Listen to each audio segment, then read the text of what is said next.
The government finally admits it. UFOs are real.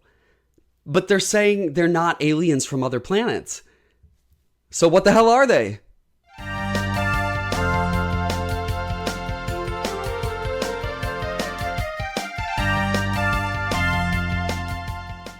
Sup, freaks? Paul Daniel here, your awkward software engineer, and this is NeonFreak Byte, where we tackle the topics that shake your reality. Because frankly, if UFOs aren't aliens, then my entire childhood sci-fi collection needs a serious fact-checking update. Today, those strange objects in our skies the Pentagon is finally talking about, the official line is shifting from "are they real" to "what kind of non-human intelligence are we dealing with?" You're in the right place if that intrigues you. So if you haven't already, make sure you hit subscribe. All right? Let's get weird and bite this. The sky was a perfect, severe blue off the coast of San Diego. For the F-18 pilot, it was a routine training exercise, boring even. Then came the call from the USS Princeton, radar contact, multiple anomalies. The pilot saw nothing at first. Then he did. It wasn't a plane. It had no wings, no rotors, no visible propulsion, just a smooth white oblong shape, maybe 40 feet long. A tic-tac. It hung there and then began mirroring his actions, anticipating them almost before he made them. The flight performance was impossible. It dropped from 28,000 feet to just above the surface of the water in less than a second. It shot off at speeds the jet systems couldn't even clock.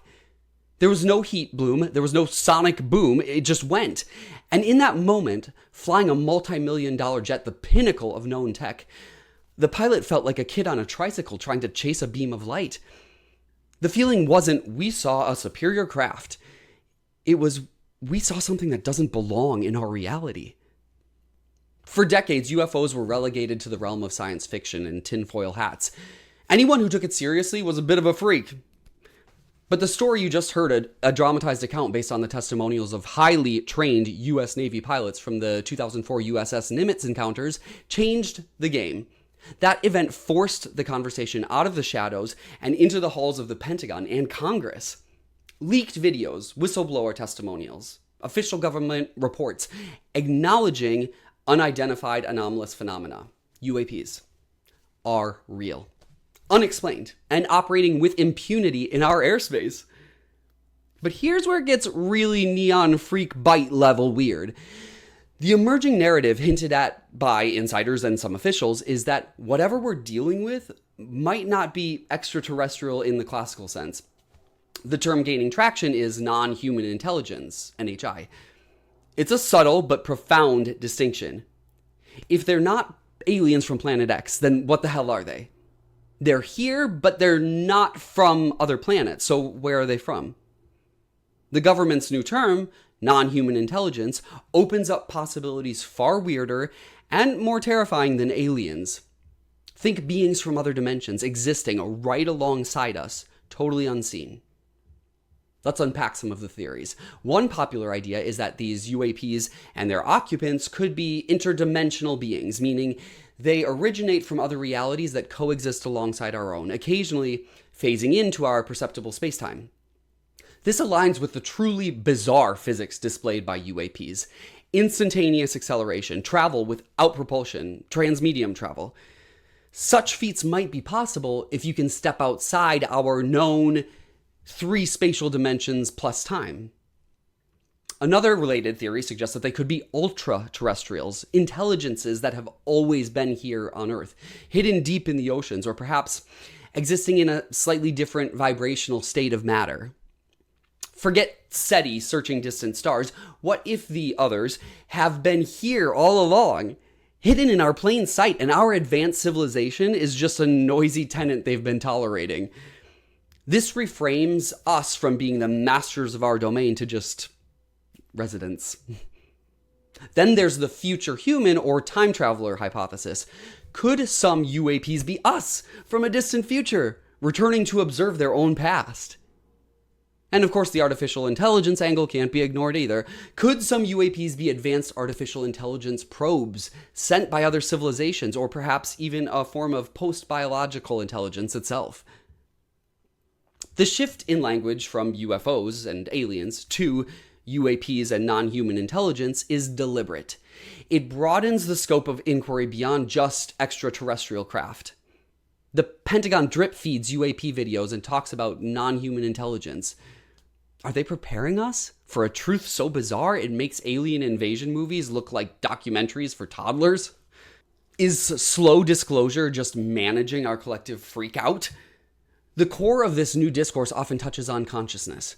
Whistleblowers frequently talk about UAPs interacting with observers in ways that seem to involve consciousness itself, telepathic communication, effects on human perception, experiences that feel more like mystical encounters than physical craft sightings. If these non-human intelligences operate on a level that interfaces with or manipulates consciousness, then our current materialistic science is woefully unprepared to understand them. What if these non-human intelligences aren't just other beings, but are intrinsically linked to the fabric of reality itself? Perhaps even to concepts like the simulation hypothesis. Could UAPs be glitches or admin access from outside our perceived reality? If some UAPs are indeed crafts controlled by non-human intelligences, what kind of propulsion or energy systems are they using? Understanding that could unlock physics that make our current understanding look primitive, potentially solving energy crises or enabling interstellar travel for us. But what if that knowledge is too dangerous? Consider the zoo hypothesis, that Earth is a deliberately isolated preserve, and non-human intelligences are just zookeepers or researchers observing us. Are we a protected species? Or just an interesting exhibit that they don't want to disturb too much yet? What happens when the "do not tap on the glass" sign comes down? If non-human intelligences have been interacting with humanity for millennia, as many ancient alien astronaut theorists and some UAP researchers suggest, how have they shaped our history, our religions, our evolution? Are we in some way their creation or their ongoing experiment? That is a truly unsettling thought about our own autonomy. So yeah, UFOs, UAPs, non-human intelligence, whatever you call it, the official story is that something is here, and it's not us. And it might not even be little green men from Zeta Reticuli. It's pretty freaky. What is your gut theory on non-human intelligences? Interdimensional, ancient aliens, or something else entirely? Tell me in the comments. I promise I'll respond to as many of you as I can. One more neon? More me? Please hit like and subscribe to the channel. I need you. Yes, you. Come join me in the Freak Show. Next time, we're taking a bite out of the ghost in the code. Is AI already conscious? So brace yourself, and stay curious, and always remember, you're a fucking freak. And in my mind, that's the best thing you can be.